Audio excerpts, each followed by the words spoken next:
You know, I don't know if they knew who I was until the cigar smoking incident situation where I got suspended, but you know, what is it, famous or infamous or whatever it might be, but yeah, I feel humbled to be here, very excited, and literally, you know, I just feel so compelled to be around high school coaches. High school head coach for 22 years, high school teacher for 25 years, and you know, it's just so important for me to be in front of high school coaches, and so I travel anywhere in the United States to be able to do that, okay? Today, it's master plan topic, okay? And so I know everybody wants X's and O's, and I'm just gonna say this right now. I'm 15 hours on Glacier Drive. 15 hours on Glacier Drive, okay? And if you need more offense, just email me. I'll send you like 95% of our offense in the film, okay? Promise you that, okay? But to me, I want to make a difference, and people are like, you know, if you learn one thing from the clinic, it's a good clinic, okay? And so that's my goal. I'm going to go through our master plan. I'm going to go through, you know, how we operate, and I want you to understand that if you don't have a master plan, if you don't have a plan in place, okay, it doesn't matter how smart of an X and O guy you are. Bottom line, okay? I've never asked, in my college coaching career, I've never asked a football question in an interview, ever. I want to know how committed my coaches will be to young people. That's all. And if you can do that, you can be highly successful. All right? Back-to-back national champions, awesome thing. Never considered in my lifetime that that's something that could happen, okay?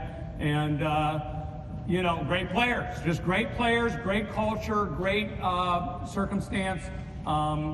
And so people want to know all the time how it happened, and that's kind of what I'm going to try to do. So I'm not trying to be bragging or anything like that, but I just want you to kind of have a good vision of like the step-by-step to get where you want to go, okay? And so 8 years, we've won 100 games, okay? And literally we're on the practice field right now, and it doesn't matter if I'm there or any other coach is there, they're getting after it. So it comes down to players, but our capacity to motivate them, to put them on the right path to success, that's what we need to do as coaches, okay? So you already looked at that, and the only reason now I want you to look at it is because I have a tie on, okay? 402 games I've worn a tie, okay? I'm going to get to that in a minute, okay? This is what I'm talking about. I want you to kind of think about a master plan where you've got these categories, and by the way, I will send this to anybody who emails me, and my email is going to be at the end. All right, so you don't have to write, but if you want to take pictures or anything like that, but I'll send this to anybody who emails me, the whole presentation, okay? But this is what I'm talking about today. So if you don't have a good why, then why are you doing it, okay? And so really think about your why. That's the first thing you should do, okay? This has been my why my whole career, okay? And so going back to this picture, Nick and Annese wore a tie, okay? For 26 years, you wore a tie, all right? So my dad died when I was a senior in college. For 402 games, I wear a tie to honor him, okay? And so that's a big factor for me, okay? And I lost him when I was 21 years old, and he smoked his whole life. He fought in World War II, he smoked his whole life. So even though I got in trouble for cigar smoking, I've never smoked one thing in my life. Not one thing, okay, because of what happened to him. And I don't want to do that to my children, so I was pretty committed to never smoking a thing, okay? But that's my why, all right? And this is who he was, and this is who you need to be, okay? And it's really simple, all right? We use the game not only for the physical development, but the social, emotional, moral, and ethical well-being of young people. That's why we do it. And if you don't do it that way, don't do it, okay? We have an almost unparalleled position to impact the healthy development of the players they coach. We have so much power, okay? We coach to affirm every player's intrinsic value and worth. Every kid in our program matters. The best, the worst, it doesn't matter, okay? As a football coach, we measure the success on our life, on the relationships we have developed. How many connections right here, right now exist? Okay? I mean, here's Woody, who the DC at Charlotte's, bragging about him, and then it all is that way. All right? And so you impacting lives, okay? And then coaches, young people become coaches because of you. Wow. So cool, okay? Our purpose is to send our players out in the world equipped to positively impact society, all right? And last, our young people need to know that they can make tomorrow different than it is today. It is you, coach. It is you, all right, that they need in their life to make that happen, okay? So the vision. The second thing is, and I'm just going to go through, and if you're taking a job today, all right, I would say take the why and then articulate your vision. So this is my vision. It's on YouTube. You can look for it. Tony Annese got hired at Ferris State, okay? Now, Tony Annese got hired at Ferris State in a school, all right, that in the 100 games before we arrived was 45 and 55. 45 and 55, all right? And not good, okay? In fact, there's not a job I've ever taken. I had 6 head coaching jobs where I'm like, oh my gosh, I got to take this job and I'm going to get my butt whooped, okay? Didn't think it could happen, all right? But in the interview, or the press conference, okay, I talked about high standards, okay? So I articulated our vision, okay? I talked about a high bar of expectations, okay? And you'll see some of my structure as far as why I believe we could do something. And then I said, we're going to win a national championship. And people said, wait a second, okay?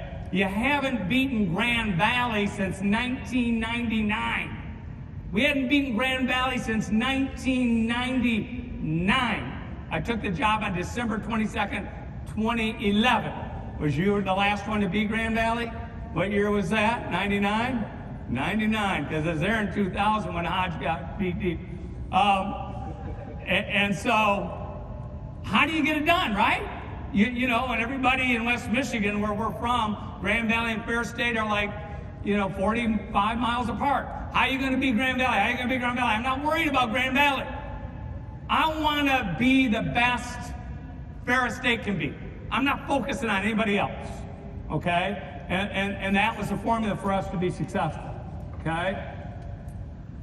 This is what I did the first, and not just this job, but every job. How are you going to be distinctive? How are you going to be different? What is it going to be that is going to make you better than others? That's what you got to think about. So if you got a crosstown rival that's beating you all the time, how are you going to be different?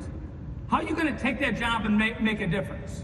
All right? So this was my statement of distinction, and I apologize in advance that I'm going to read to you, but these are things that I had to write that's going to convince people that Ferris State was going to be something special.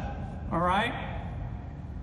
We will be a program that has great team chemistry. Our head coach will love the assistant coaches and the players, and they will feel the same about him and each other. That is the way we will win. That is why some of the great prospects that we recruit will come to Ferris State University. They will see the unbelievable relationships that are developed amongst the football program, and they will want to be a part of that type of culture. Everyone within our organization will love their involvement with Ferris State University football. We will create and establish an unbreakable bond amongst our family that cannot be replicated at any other university. Okay? And that's what I said. And that's what I said at GRCC when we took the job. And we went 30-4. And that's what I said at Muskegon when we took over there. That's what I said, okay? We're going to develop a culture that cannot be replicated, okay? And that's just commitment and a connection with relationships and young people. And that's it, okay? And if you can't do that, you're not going to win. You could have the smartest offensive coordinator, the smartest defensive coordinator, the smartest special teams coordinator. No chance of winning unless you do this stuff. Set yourself apart with relationships, okay? So this is the framework of our success, okay? So that's the next thing. I made how I was going to be distinctive, and now this was my framework for success, all right? This is what I think, and this is being a head coach for 36 years 35 seasons, we didn't play in COVID at all, okay? So this is what I think people need, okay? They need to have a loving relationship with me. And so I have to be everything, okay? And literally this morning I got texts from 4 kids. Hey, coach, can you help me with this? Hey, coach, can you help me with that? I have to be everything, okay? My guys need cookies, my wife's baking them and taking them to them, okay? Whatever it is, it doesn't matter, okay? When I was a high school head coach, I had, I worked in, my last job was like a low income, really needy spot. Most kids living in poverty, all right? And I had kids living with me all the time, okay? In fact, the other day, my wife got a phone call from Jimmy Moore, okay? And she's like, Jimmy's out of prison again. I'm like, oh, here we go. And, Jimmy called my wife, and he'd been in prison for 11 years. And he lived with us, okay? And we tried our damnedest to help him. Tried. And the bottom line is, if you're not willing to try to help people, okay, then shame on you, okay? Because you can't help everyone, but try to equip them to have the ability to be helped, okay? And if they won't accept it, that's how it is, okay? So these are the things. A loving relationship with the assistant coaches. Like I said, I don't interview coaches based upon their X's and O's. I basically hired Tespa Smith, our D-line coach, only because he had a great personality and loved young people. That's it. Okay, that's it. Okay? And he'll tell you the same story. A family atmosphere within the football program, direction and guidance on and off the field, transformation in all aspects of life. Transformation. Because I don't care what I get, right? We get them all. Even Clemson gets them all, right? You get them all. You get every kind from everywhere, all right? So I don't care what I get. I want to transform them into a product that's going to be successful in life, okay? And so I don't care about what I get. I get some that you're like, oh, goodness, okay? It's okay. An experience that is, has a bigger purpose. Don't just say, oh, my gosh, man, we didn't win this year. A bigger purpose, bigger purpose. Focus on the bigger purpose. If you do focus on the bigger purpose, you will win eventually. A structured program with clear expectations, a win now. I can't stand the rebuild word. I didn't know what the rebuild word is. That doesn't make sense to me. Okay, when I took the Ferris job, I didn't care about, it wasn't a rebuild year, okay? It's, by God, are you gonna say rebuild when you got a senior class and you're like, oh, goodness gracious, I'm not gonna have any good players this year. No rebuild. Don't say it, don't use it, okay? A plan to gain an edge. Everybody wants a plan to gain an edge. They want it here. They want it at Ferris State. They want to know, what are you going to do to help me be great? And if you give them the tools and the opportunity to be great, okay, most of them are going to take it and run, okay? If you have low expectations, like literally at Montrose, all right, I was 26 years old. From 87 to 94, like we were doing speed development training every day, okay? I was the football coach, the basketball coach, and the track coach. And I took it all. And you know what? They couldn't do anything but be around me. Okay? I mean, what is all this built for? For the players to stay in this facility. I see it, right? What great strategy. It's awesome. We want our guys around us. And then organization and discipline. Okay? So this is successful coaching at Ferris. It's part of what we need to do. The Greek root word for educate means to pull out. And my coaches, my expectation is they're going to pull out the best in everyone. And it doesn't matter. You understand there's a reason for every behavior and act a young person gives you. There's a reason for it. Okay? Now you can examine it and say, oh my gosh, they're out of control. All right? Figure out what is the reason for their behavior and correct it. Help them. Okay? I think that's really important. All right? So pull out the best. And then in order to coach effectively, you must find a deeper purpose of the game, or it's just a game. Okay, and think about how stupid the game is, really. The balls, who designed that thing? And then they're wearing helmets and shoulder pads and running into each other like a bunch of lunatics. I mean, if there are people in outer space and they're watching us play football, they're probably like, holy crap, what's wrong with these people? They're violent, And so it is a crazy game. So there's got to be more to it than just, the things that happen on a football field, okay? And so this is what I gave to my coaches. All right? Our team desperately wants you to inspire them. Many young people fail to receive inspiration in any area of their life other than football. Inspire the players on our team and you will receive more loyalty and a higher level of performance than you ever dreamed possible. Our ultimate victory is investing in the lives of our players and seeing them succeed. If you don't invest in young people's lives, you leave no legacy. The legacy we want to leave is that we dramatically impacted our players in a positive way. There's no greater reward in coaching than to hear, thanks, coach, for everything you have done to help me be successful. I love you, coach. And I want to get that all the time. All the time. I want to hear, I love you, coach. Okay? All the time. Yesterday, flying here, I got a text from my running back from 1988, Cliff Castillo. He lives in Minnesota now, okay? He says, Coach, just wanted to tell you my dad passed away. And I said, Cliff, sorry to hear that. My condolences, my deepest condolences. Anything I can do to help. He goes, no, Coach, I'm good, but I love you for all you've done for me. 1988, okay? How many guys weren't born in 88? Yeah.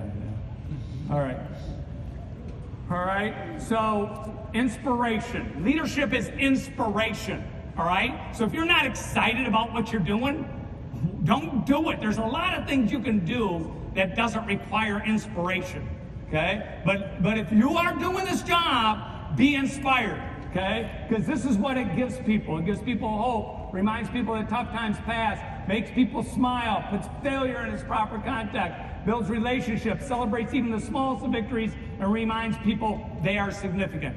Be an inspiration. And I promise you, if you've got the worst talent in the world, all right, and you are a person who inspires others as an educator, as a coach, which is to me the same thing, all right, you're going to get teams to start playing so much higher of a level than you ever dreamed of, okay?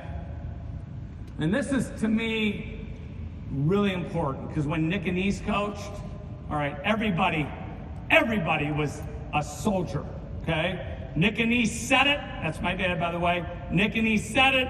Yes, sir. It's not that way anymore. Just get into that, into your head. It's not that anymore. You got to find how to affect every individual on your team. Okay? So affect positive change in all the young people you work with. Meet them exactly at the specific place that they have a need. Every specific place that they have a need. Okay? More than ever, the coach needs to be adaptive to every member on the team. It's a critical time for the game of football and for the young people who play the game. Keep making a difference. I'm told that we impact more people in a year than the average person does in a lifetime. What an opportunity. I mean, more in a year than the average person does in a lifetime. Are you kidding me? What kind of power do we have, right? And so let's just make the best of it.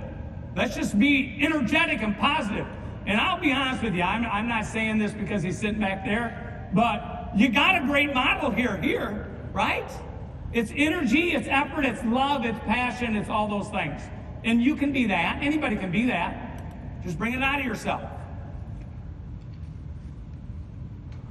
So this is what I tell my coaches.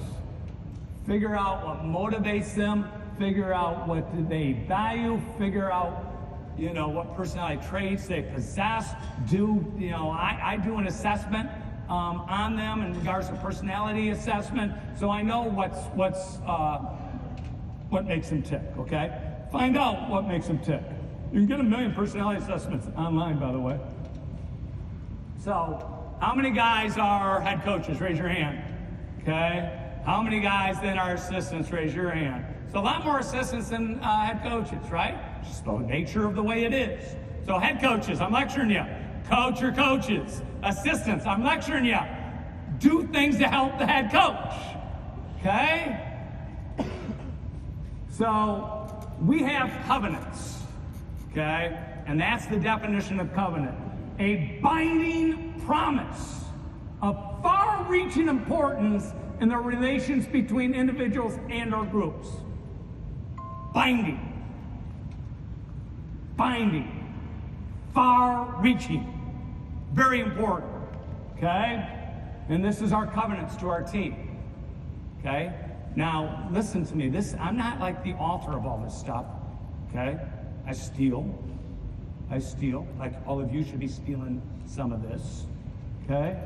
So this is the first one. Who brought that out? Who brought that out? When did you bring it out? Years. I saw it and I'm like, yes! That's what I'm talking about! And that is all over our offices. And everybody knows it. Okay? Everybody knows it. Covenant number 1. We will serve their hearts, not their talents.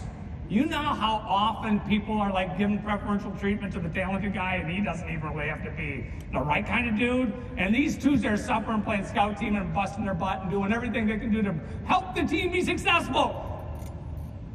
You're not thinking, okay? So serve all their hearts, not their talents. We will find the good in every player on the team and enthusiastically celebrate whatever strength the individual displays. They got good everywhere. Every guy has good. In fact, it's mandatory that we sit down with our player, okay, our position coaches, and find out what the good is. And they articulate it to our guys. Ask questions. Figure out what they're all about, okay? 3, we will show compassion and empathy, okay? People say, why do you use the word nurture to help people? That's a bad word. Nurture. Nurture. I mean, they're vulnerable as vulnerable can be, right? The whole deal is vulnerable. The NIL that they're dealing with is vulnerable, all right? The challenges we face with young people today. I love the NCAA tournament, by the way, this year, but I can't stand watching the game and say, oh, this kid played there last year, this kid played there last year, this kid played there last year, okay? It's insane, right? Okay? So you know, kids need some extra help now. You need to show empathy towards their needs, all right? Provide the love and support that they need for them to flourish. Covenant 4, we will be great role models for the young men that we serve, okay? Just bottom line, everybody should be a great role model for the young people they serve, okay? Covenant 5, we'll cultivate a feeling of love to strengthen every individual on the team. I want to strengthen every dude. Every dude.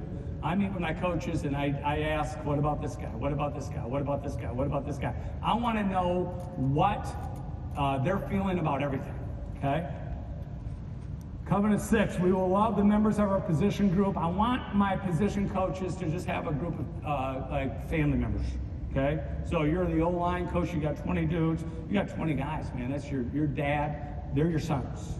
Make it work, okay? Assistant coaches, can you do that? Can you love your position coach at the level that they're coming over for team picnics or retreats, or you're going bowling together, or you're doing all these things to just bond with those guys?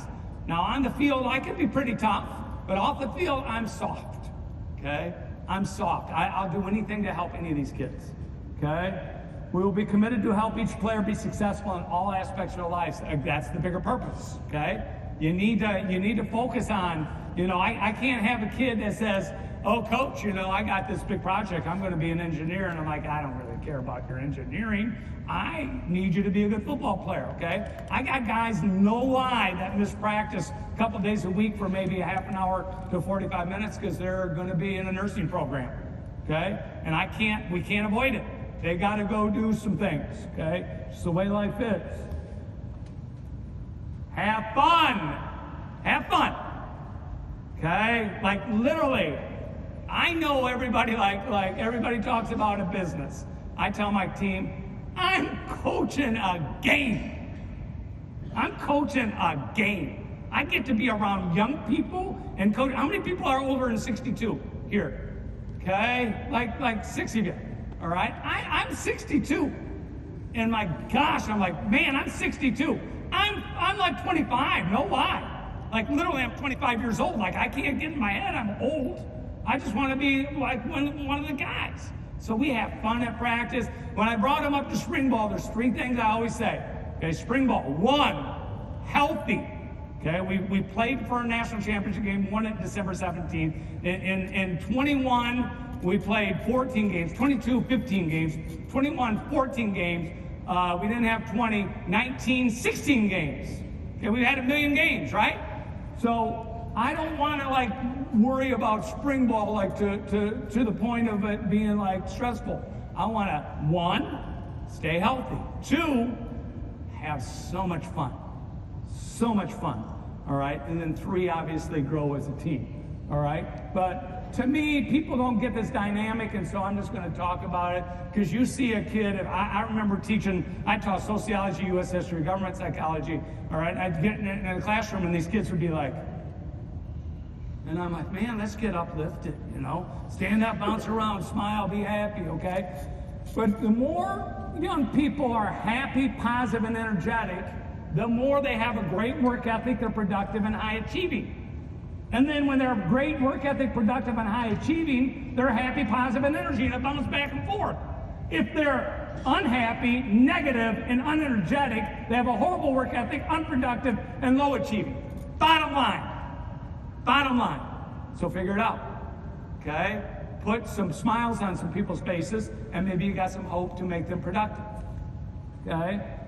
Covenant 9, we would genuinely enjoy our relationships with our players and value our opportunity to work with the great young men on our team. And we're going to love it.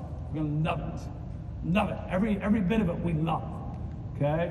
In Covenant 10, we will pursue excellence in everything that we do. We will display resilience in the face of failure in all circumstances. We're tough, man. Okay? You know, I'll just give you a fact. We've lost 4 regular season games since October 19th. 2013. 2013, 4, okay? You know, you always have that game where, like, over a course of a couple of years, you're like, man, we just lost our team we should never lose to. It did not happen. It has not happened at Ferris since 2012, okay? Tough, resilient, you know, built the right way, and it's got to be you that instills that, because it doesn't happen by osmosis. It just doesn't happen, okay? Like, we had a practice on Wednesday, you guys from the south, you're like, oh my gosh. It felt like 12 degrees. And I got 25 Florida kids on my team. And we went to the practice field, and I'm like, oh, I hate this, man. Okay, my coach was like, you know. Not one single kid said one thing about the weather. Tough, okay? And it's just basically mental training to get tough, all right? So here's recommendations for assistant coaches. Fill a void, please. All you assistant coaches, fill a void, okay? And these are just things. Be a doer, okay? So I guarantee you, Coach Sweeney's got guys that work for him at Clemson University because they just were around him. Maybe JT, where's JT? Maybe it's JT, and maybe JT was that young guy that's just driven. And Coach Sweeney says, dang, I can find him a job. So you want to have a good job? You want to be a credible assistant coach? Be a doer. Take some weight off the head coach. Think about how you can do it, okay? Here's all the stuff I asked for, okay? 1, like Division 2 is more like high school and college. You understand that? Like, we have secondary responsibilities. We are the academic coordinators. We are the equipment managers. We're all that stuff, okay? And so that's how you got to be, okay? So be that guy. Volunteer to be the academic coordinator by monitoring at-risk student athletes' grades and create an apparatus for the players to receive academic support. Get buy-in from the teachers in the building to offer study table tutoring for players who request help or need assistance. Like, literally, when I was at Muskegon High School, all right, after school, I had 10 teachers that volunteered to stay an hour later. Okay, and I didn't set it up, but Rob Zeitman did, my assistant at the time. Okay, and so we had an apparatus for kids to get academic support. Okay, be that guy. Okay, volunteer to be the mentality coach. The mentality coach. I got a mentality coach. All right, become an expert in the psychological aspects of success and develop a curriculum which serves as a motivator in the growth of the team, utilizing the power of the mind. All right? Do you have a mentality coach? Yeah, they do. Okay, probably has a good salary. But you guys can be that. Studies the psychology of winning.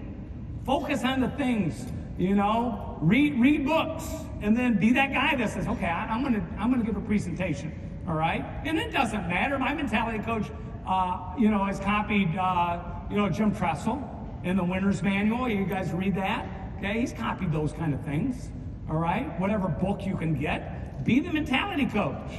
3, be a life coach. Provide spiritual, emotional, and social awareness and support for the players. Understand how vulnerable young people are at this stage in their lives. Provide the support they need to navigate through the many challenges they face. I have a team pastor that's at practice every day. I have a former high school coach who's 78 years old, maybe 79 now, and he's basically the guy that I say, Shugs, listen, when I'm going nuts and, maybe a kid thinks I'm berating him, just go over there and hug him and just say, man, we'll get through it, okay? I got a former counselor who's also a chaplain, who is my director of football operations, who is a retired teacher who makes that amount of money to do it all, okay? Figure it out. Be a person who's the equipment manager, okay? And then lastly, stop fighting about who does what, okay? Because it happens all the time. Man, coach doesn't do this, all right? I've coached times, like literally, I had an offensive coordinator 5 years ago. Now he's a Division I offensive coordinator, okay? But I always call plays, okay? And then there was a time, I don't know what happened, but all of a sudden he's like, I got this. And he started calling plays, and I'm like, all right, let's see, I'll step back a little bit. And he took over. I didn't say take over, he just decided to take over. So be that guy that's a doer, help. And then coach is like, yeah, all right, there you go, okay?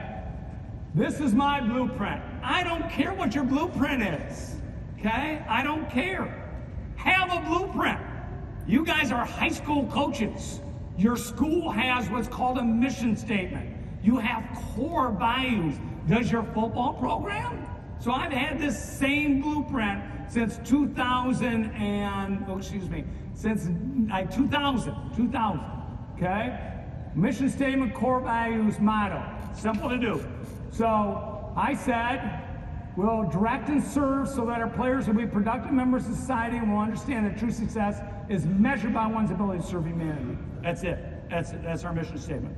Okay? That's it. Okay? Everybody knows that mission statement. All right? This is our commitment to the players. We'll develop each player to their full potential, both on the field and off. It is our commitment to develop you in a man, a future leader, future husband, future father. It's not easy, but that's what we're going to do. Okay? These are our core practices. We'll possess a family, team-first attitude. Each member will develop a personal game plan for improvement. We'll all focus on being better individuals by demonstrating self-discipline, respect for others, and then sincere gratitude for all those who have helped us. And these are our core values, the 4 pillars, okay? Faith, order, love, and discipline, okay?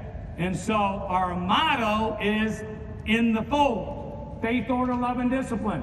In the fold. This is like Maslow's hierarchy of needs, kind of, okay? That's the motto at the bottom. Those are the core values, and then up there is the mission statement, okay? And so in the fold means to be intertwined together, okay? So are you in the fold, okay? If you're in the fold at Ferris State, that means we are one. We are intertwined together, all right?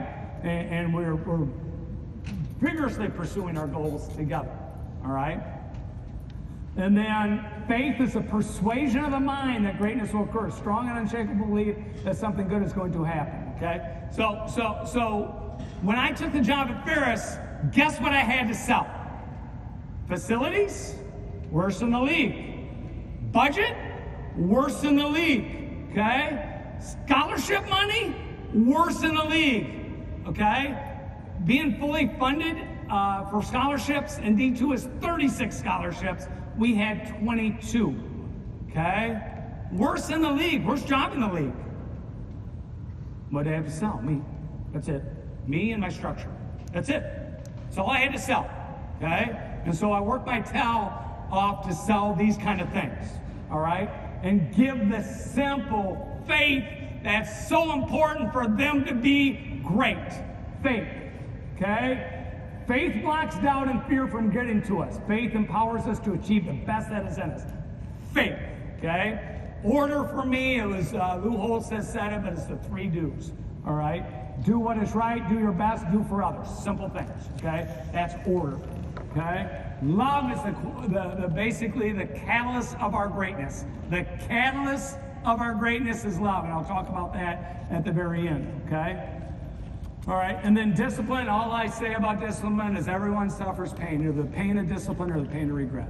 Okay? How many of us have suffered the pain of regret? Raise your hand. All of us, right? And you're like, oh my gosh, what kind of regret is that? That's so painful. Suffer the pain of discipline. And I talk to my guys all the time about that. All right? Define the relationship. So I've had this since 2000. Okay? This is what we expect from you. This is what you can expect from us. Just like a wedding vow. Okay? So what the coaching staff will expect from you.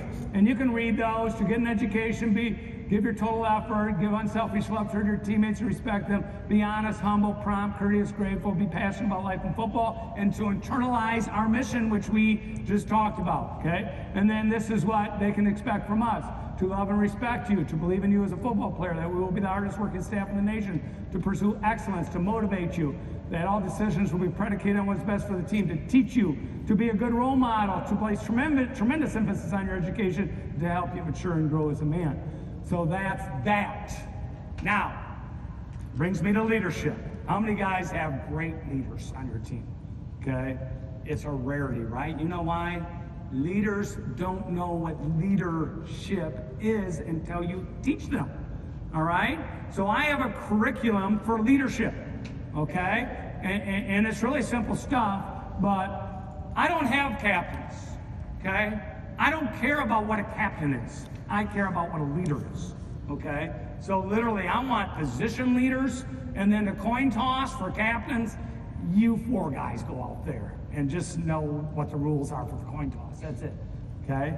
Because I don't want anybody to be offended by I'm not a captain. I want y'all to be leaders, and I'm going to coach you on how to be a leader, okay? So these are our pillars of leadership.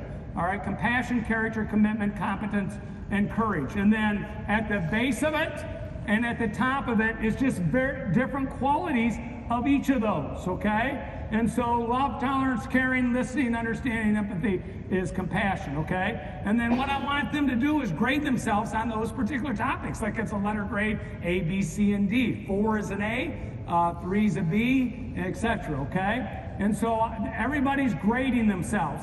And my coaches, by the way, are grading themselves because I want them to be better, okay? And so I want them to focus on all these qualities, okay? Because somebody might be extraordinarily good in compassion and horrible in competence, or vice versa, okay? So have it, and I'm just trying to give you like mechanisms to like teach leadership, because no lie, during camp, I spend as much time on this stuff as I do on football, okay? We practice, we watch the film, and at night, okay, from 6 o'clock till 8:30 is this stuff. Every day, I'm shoving it down their throat, all right? And you either internalize it or you ain't gonna be a winner, dude, okay?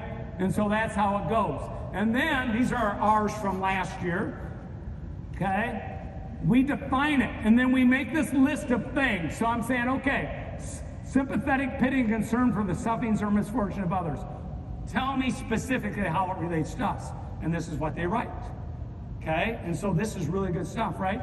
All right, treating the freshmen like they are little brothers.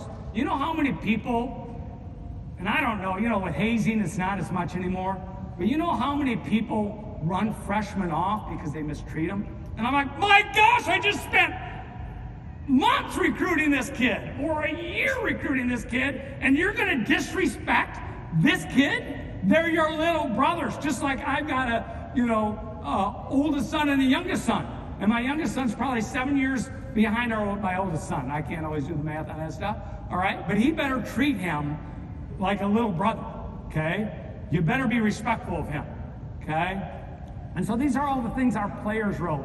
Showing respect for the efforts of all players on our team. Valuing the equipment staff, trainers, and everyone who's trying to help us. Showing love toward the players who get injured. Being sensitive to the needs of all people within our organization. Demonstrating tolerance for the difference in opinions or beliefs of others that we don't always agree with. Okay? And let's just face it, okay? You know, there's a stigma with race in every situation, right?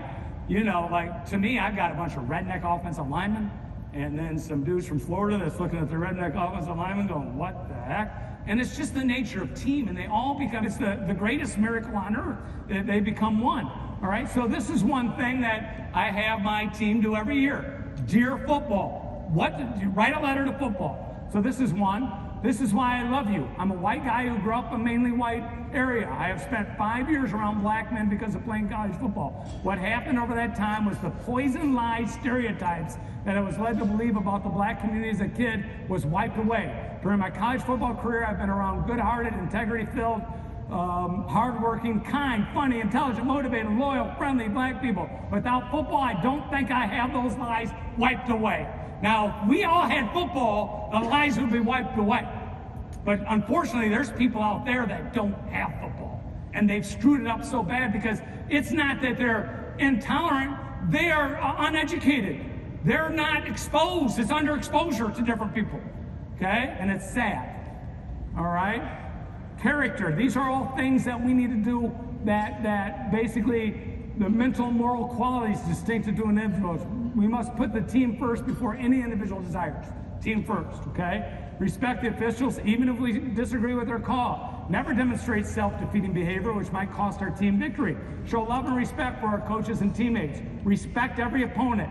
Never disgrace our team both on and off the field. Always lift up our teammates and never lay blame. Be humble in victory and gracious in defeat. The kids wrote this. Awesome, right? All right? Here's an example.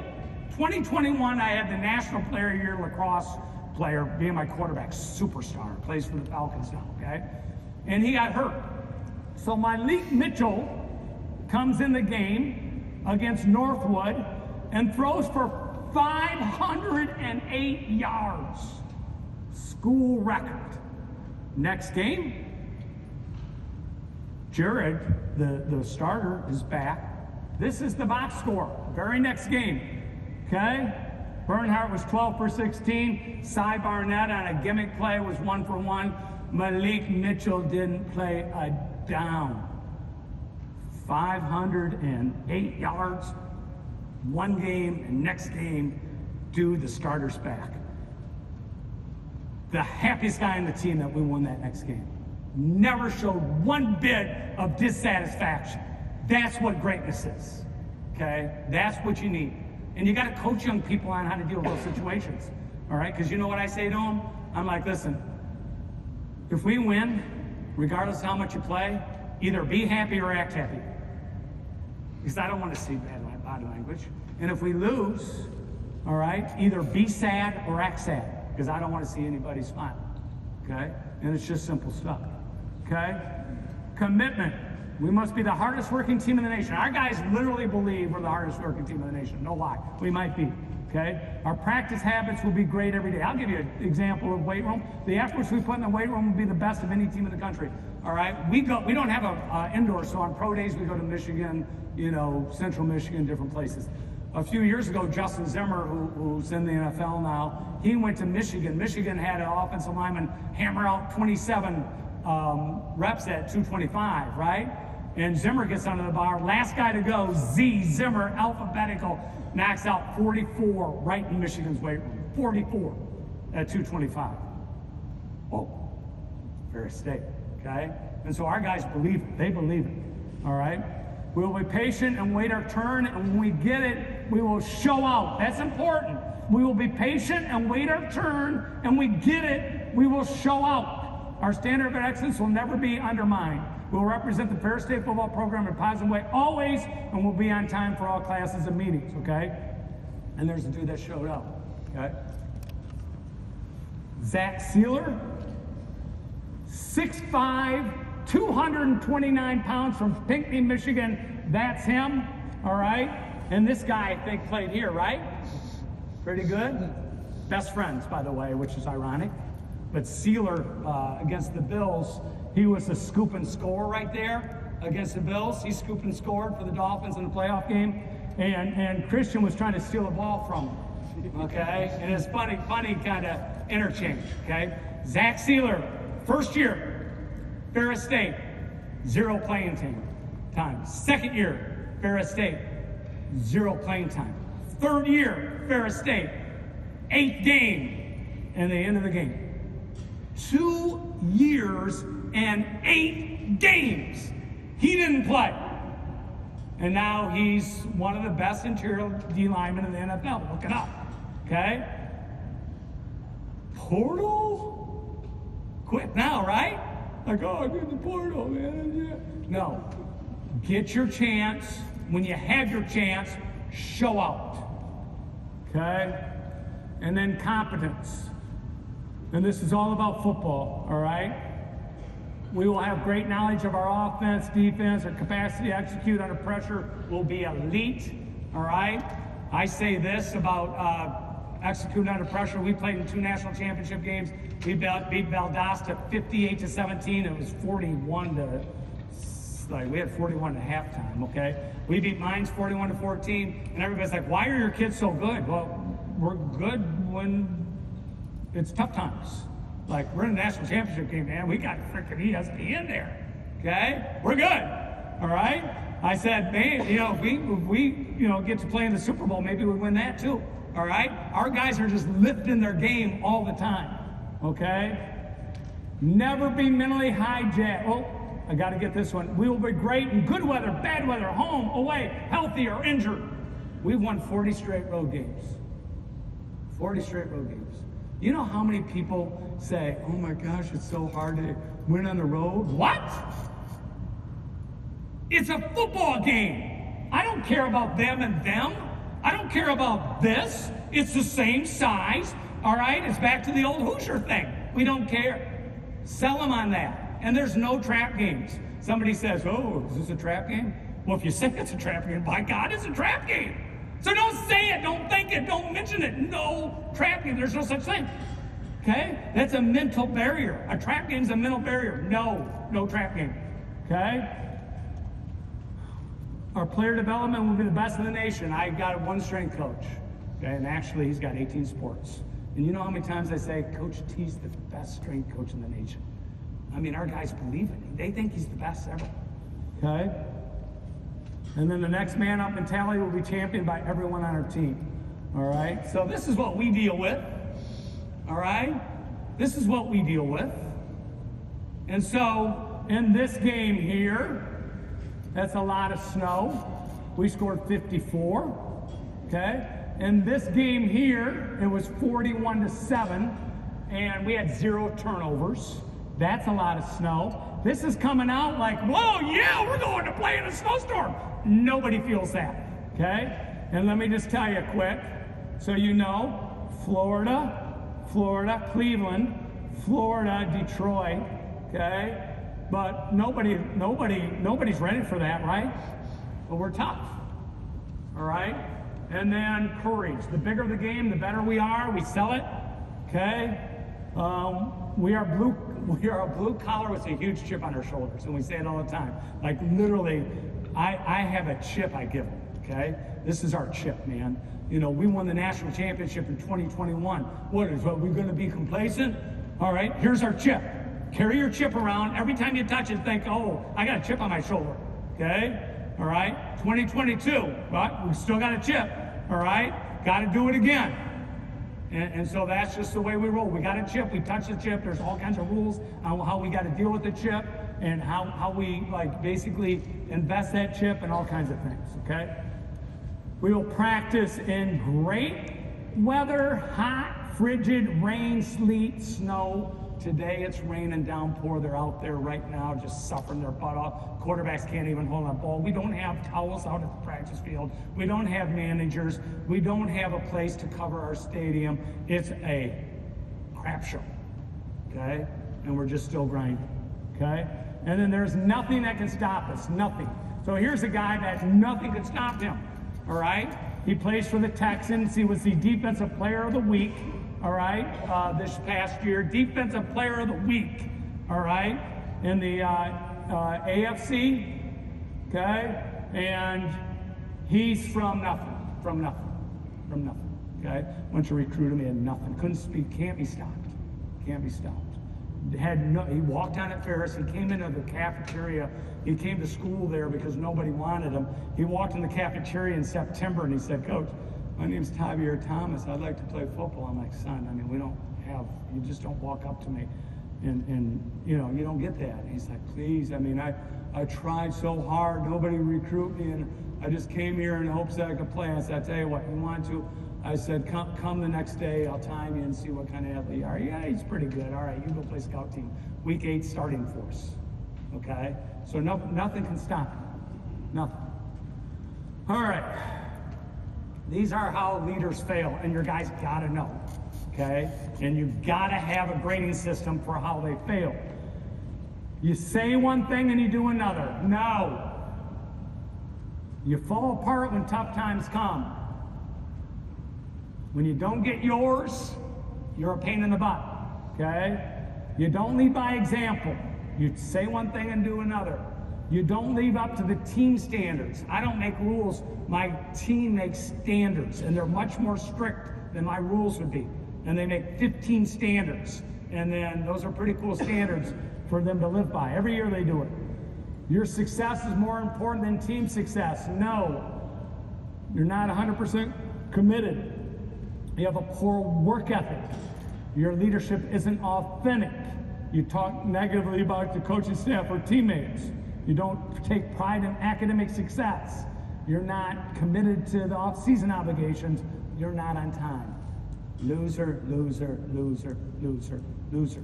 You got guys like that, you say, "Oh, I'm just going to make you a captain." And you got this arbitrary captain system. And yet they're not living that way. You just undermine everything you want to achieve. Everything. How am I doing, JT? Really? I feel like I've talked for like 7 right now. Have I been going longer than that? All right, he doesn't know what to think of me. All right, next topic, mastering the winning mentality, okay?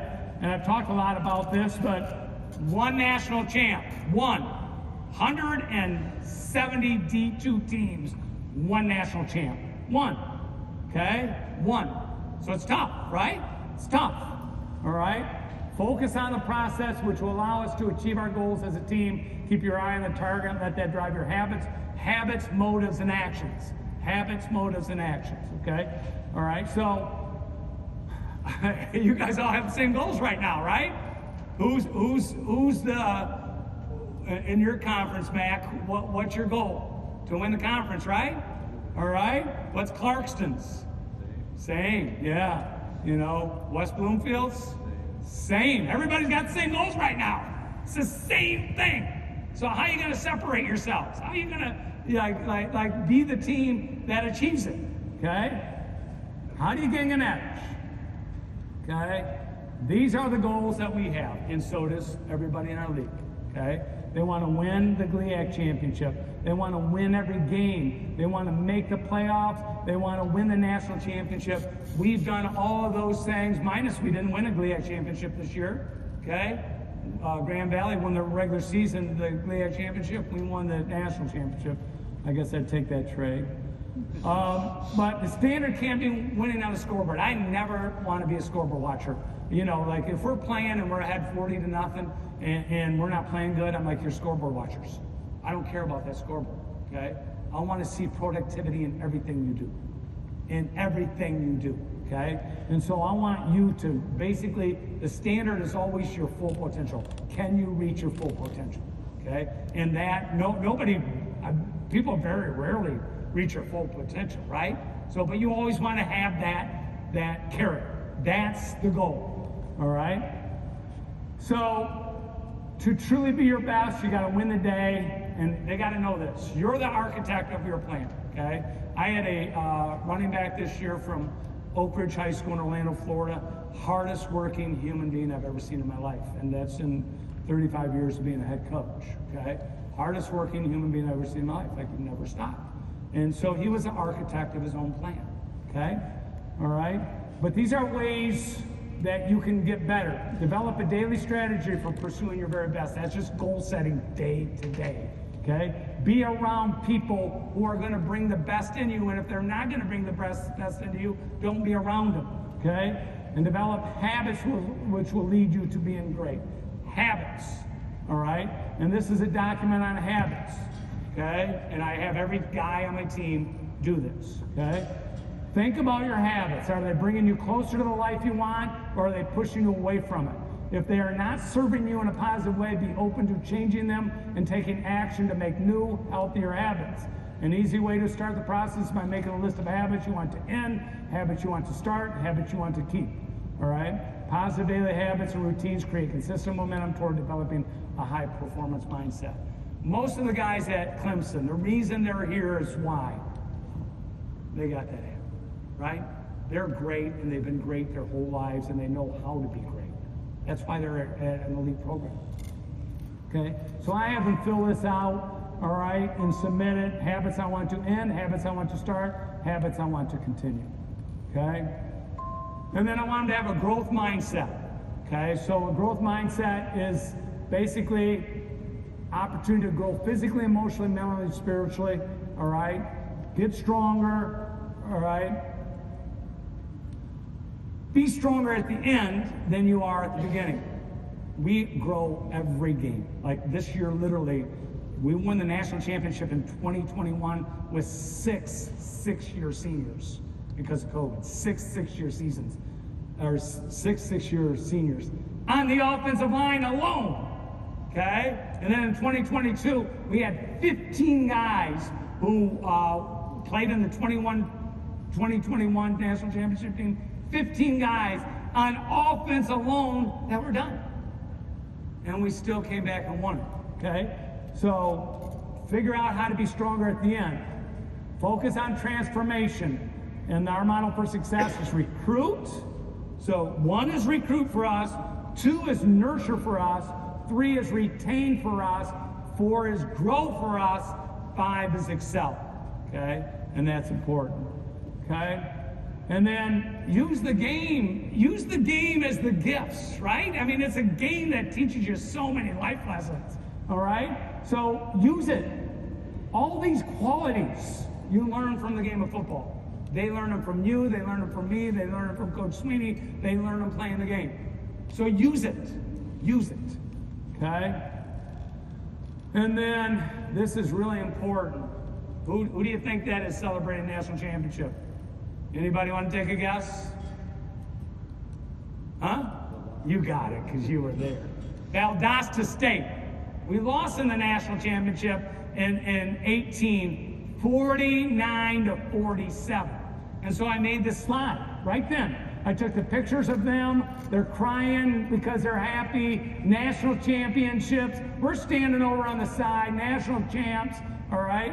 And then I said to them, learn a tremendous amount from our failures, mistakes, adversity, and setbacks. We must move forward with a positive attitude and a strong work ethic and build our foundation for our future success by remembering how bad it feels to fail, okay?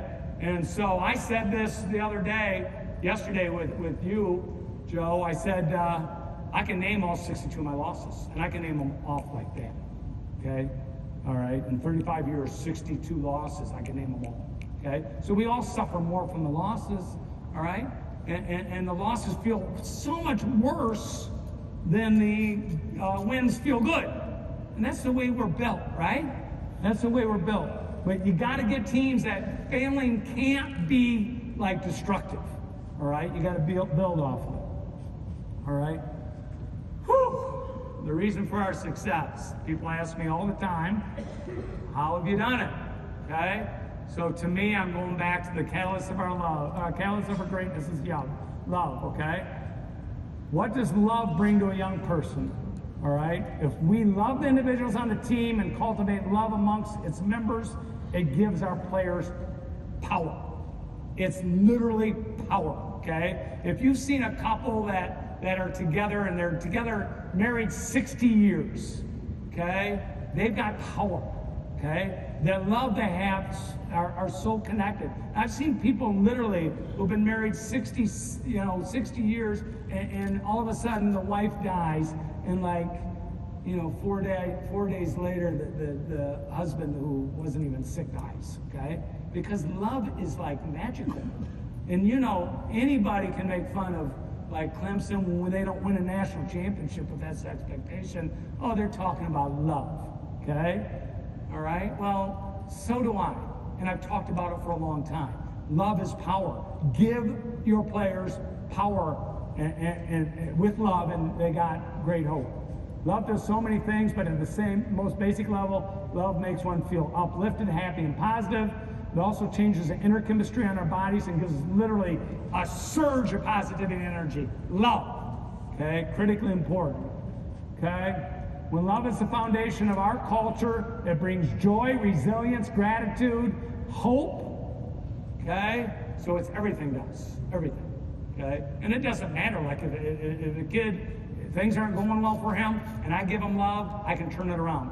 After practice, I'll get kids apologizing. Oh, coach, I know I was bad on this. Nah, man, you're good. Love you, just a mistake, we'll get it right, okay? And just patch it all up, make sure they still feel that you love them, okay? Motivation, a source of strength, inner peace and satisfaction, and pride. Like they're your own son, man. How many of you guys have children? I mean, when you're proud of your kids, is there anything better? Like, oh my gosh, my daughter was a valedictorian. All right? My daughter went to Michigan State for Breslin Center, and she got a big award from the Michigan High School Athletics Association as the Student Athlete of the Year in Michigan. Oh my gosh. How proud can you be of a child, right? So that's what we do it for. So be proud of your players like you're proud of your children. And I already showed you this, but it's the last thing that I want to talk about. Again, think about it, okay? And last thing as far as the master plan, okay? This is an article, somebody sent it to me today, which is weird. And they said, man, I like this article. And it's from 2019. And it says, the secret that ties Michigan's most successful college football team to Clemson. And I didn't even remember it. Somebody sent it to me today and said, look at this article. I said, that's cool. But read that article, okay? Just look at and put Tony Annese and Clemson. Don't put Tony Annese and cigars, because that would be ESPN and all kinds of crazy ass crap. All right? So I'm going to roll through really simple stuff, take pictures of this, but I can't wait to get to practice, okay? So I go to college practices. When I was a high school coach, I went to Florida. I was at Urban Meyer's, like 3 of his first practices when he went to Florida from Utah. I was at Notre Dame all the time. I used to Ann Arbor Pioneer used to be like across the street from Michigan. So Lloyd Carr would say, come on over, and I'd hang out at Michigan all the time. College practices, they're so cool to watch, so I can't wait to watch. But I'm going to try to give you really tips until JT says, stop! I'm going to give you tips on just little practice structure things, okay? So these are our 10 commandments on offense, all right? And I'm just going to say a couple of these things. We will be a great rushing team and we'll finish drives with rushing touchdowns. We finish drives with rushing touchdowns. I can't stand what happens inside the 10 when people are throwing the ball on first down and second down. I'll throw it on third if I have to, but I want to run that thing in. And I had a freshman quarterback that had 31 touchdowns, most of anybody in the nation, okay? And he didn't play quarterback a lot, but down by the goal, 31 touchdowns, plowing those dudes. Plow, plow, plow. Because if you don't learn how to be physical there or anywhere, you're never going to be good if you can't learn how to run the ball. The second one is, for me, all right, our quarterback will be, our whole system will be around our quarterback, okay? And so take number 3 and number 5. We are the number 1 running quarterback team in the nation for 10 out of 11 years, okay? And I have a quarterback, when I first took over, that is the leading rusher in the history of college football for a quarterback. 5,950 yards. Think about that. 5,950 yards. So when he said, I want to be a +1 defense, I want to be a +1 offense, or at least an even offense, so I don't want the quarterback to turn back to give it a tailback, and I'm 9 on 11. Okay? So I want to either read things or have that running back be an extra blocker sometimes. And so quarterback run game is pretty big to me. And if you're afraid, that's okay. But I got 5 quarterbacks I can play next year. So if number 1's done, 2. And if 2's done, 3. And if 3's done, 4. And if 4's done, 5. And I don't care. And I tell them that. Okay? Everybody gets equal reps in practice. Everybody. Every quarterback gets the same number of reps. All right? And then we are a spread read team. Okay? Now, you don't care about our offense as much as I said I was sitting you a bunch of film, but and a lot of you guys, anybody hear me talk on offense at all? Okay, there's a few of you in here. So we're the best offense in the nation, by the way, at all levels. Okay, so get on Glacier Drive and we're badass.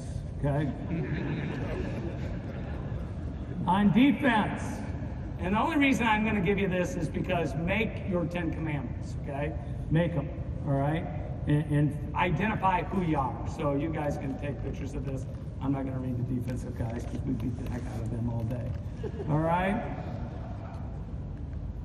All right, so practice structure. Quick, JT. All right, I'm going to get this done. All right, even though I'm going to go through it fast so you guys can take pictures, but short practices, fast practices, like fast, all right? Periods and drills apply to performance. If I've got a guy that's doing a drill that doesn't even apply to us, I'm like, no, all right? His drills, like pursuing to the ball and things like that, and this one, you know, is on the front hip, and this one's on the back hip, and that's great stuff, all right? Those things apply to football. Don't do drills that don't apply, all right? A conscious effort to manage mileage. Now, these guys will be wearing some kind of GPS, what's that called, catapult or something. You know what we wear? We don't even wear girdles. Like, we don't have crap, all right? Our guys don't have practice jerseys. Like, literally, a kid had shoulder pads on the other day with not even a practice jersey. What'd they say? Chip on their shoulders, right? Blue collar, they don't even care. We look like a bunch of idiots when they're at practice. All right? Competitive to the point of scary. Everything's a competition. Everything. And I'll show you how we compete. No tackling ever. Never, except for the spring game. We go into the first game in the fall and nobody's tackled anybody live. The first game of the fall. And everybody's like, damn, coach, I mean, do you know you can tackle? Hope so. I don't know for sure. Okay? I don't want guys banged up at all. I'm so overly concerned about losing bodies. You lose a couple bodies and your season ends. Okay? So this is a practice plan. You guys don't really need that, but these are scripted plays. All right? And what I want to show you is, I know there's a flash on this thing, but I'm not smart enough to use it, but team tempo. So I've got scripted there, plays for team tempo. So this is team tempo. Literally, if you go back now, we have a walkthrough period, coach tee time, which is stretching. We do a 3-minute agility, team agility, and we go straight to a team period. And we do it every day, okay? 20 plays in 7 minutes, okay? We start at the 40, left hash. If he crosses the right hash, he puts it on the 30. If he stays on the left hash, he puts the ball on the 30 on the left hash. From the 40 to 30 to 20 to the 10, okay? And we're like scripted the plays and we're rolling fast as fast can be. The defense is doing exactly what coach was talking about on a pursuit drill, all right? So a lot of our plays are just perimeter plays. Everybody's like, how do you time up your motion and things like that for jets and all these things? And that's how we do it, okay? All right? So first snap on a +40, run a play, could be perimeter, RPO, bubble, quick pass, deep pass, gimmick play. Ball moves to a +30 on the hash where the ball is down, run the play like above. Ball goes to the 20, da-da-da-da, ball goes to the 10, da-da-da-da-da. everyone peels off. Next group is already on the 40. I literally am down at the 15. They run it. I got to run back. All right. Our camera's got to run back. So I got one field camera, and we're back to the 50. Okay. We're standing on the 50, and they're running the play on the 40. And we get basically 77 guys involved in a 7-minute period, team tempo. Okay. Next, full field skelly. All right. We clear everybody off. We have what's called a lineman pit. All right. And we do full field skelly. We are trying to call plays all the time based upon what we would call in a game. Okay. So this, we start out, we got chains at the 10.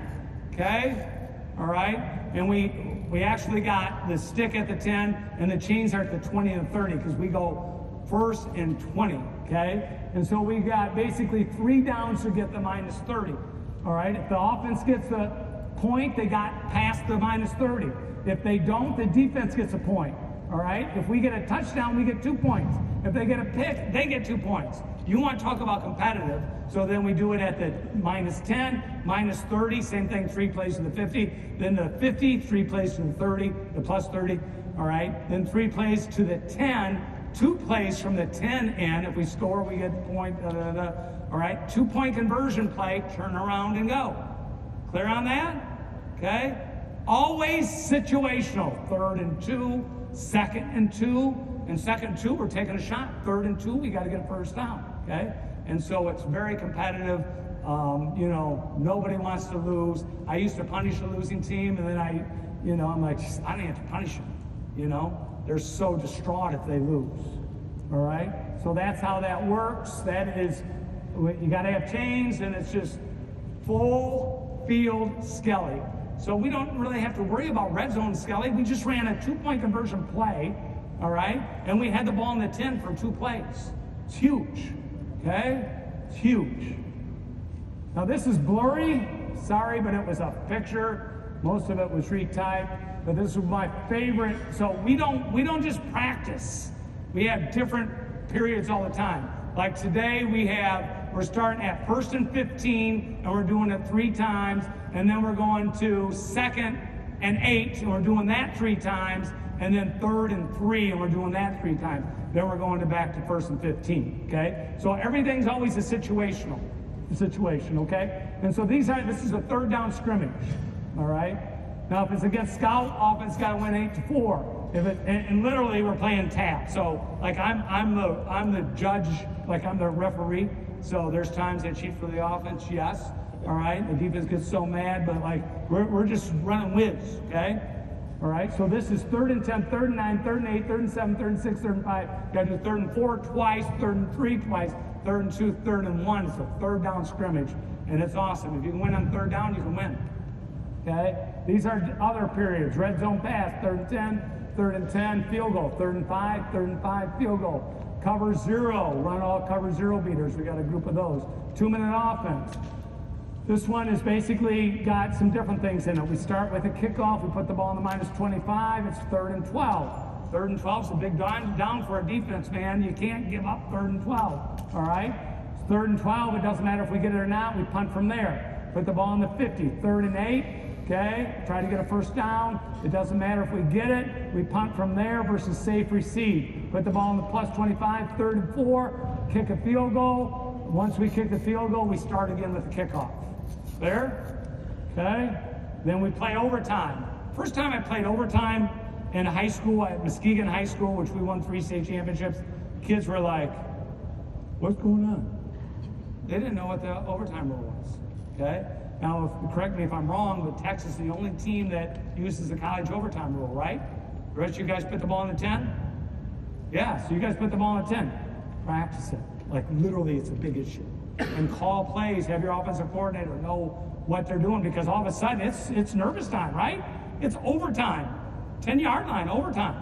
You know what's changed in college football? You got to have somewhere between 16 and 32-point conversion plays now, just to be ready for overtime, because you got to go for 2 on the second overtime if you score, and then the 3rd overtime, it's just a 2-point conversion game. Okay, so it's wild. Okay,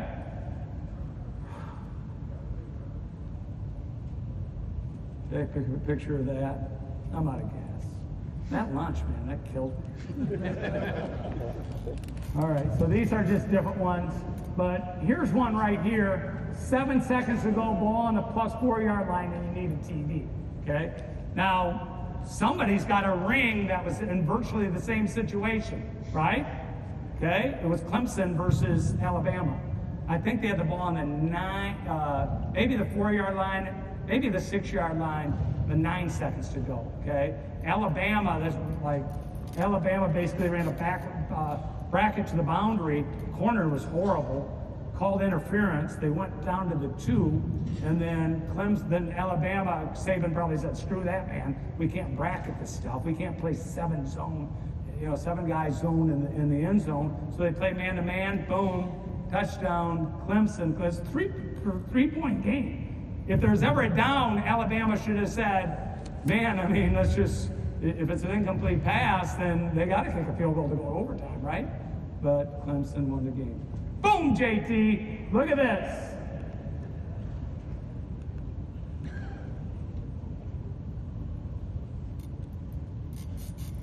Make your kids play multiple sports. This is 2 years ago.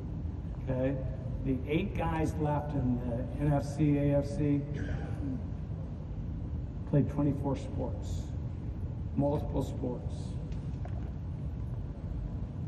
And then back to back, it feels good. Now we got to go 3-peat, and we got to win a playoff game without me, which is scary because, no, it isn't scary at all.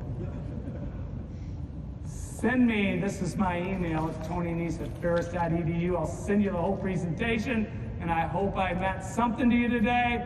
I worked my butt off because I take a lot of pride in this stuff. JT, I apologize that I went 37 seconds over. But I am done. I appreciate you guys being in attendance, and I'll see you out of practice. Thank you.